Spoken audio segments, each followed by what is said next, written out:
अखराजात नहीं है ना जो लेके आओ। हाय, वैसे आने देंगी अगर लेके आओगे तो? जी खर्चा नहीं है ना, कहाँ से खिलाऊंगी उसको। इधर नहीं खर्चा देता वो? नहीं। 5 बच्चे होने के बावजूद भी आप पे शक क्यों करता है वो?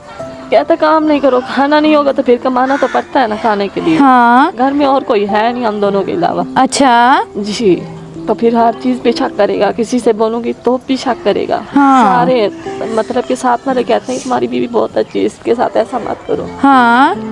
तो फिर भी वो किसी की नहीं मानता। अच्छा जी। अभी मिलने आते हैं बच्चे? मैं खुद जाती हूँ उनको मिलने। किधर रहते हैं वो? पता में।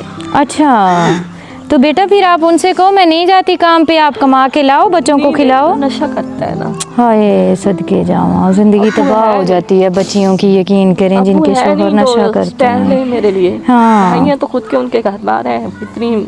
हाँ, तवज्जो ही नहीं देते। जी। गलती तो हमारी है ना, हमने इतने बच्चे पैदा किए उन पे भरोसा करके। चलें आप फिक्र ना करें, अल्लाह आसानी करेगा। तो बेटा अभी आप जाते हो काम पे? जी।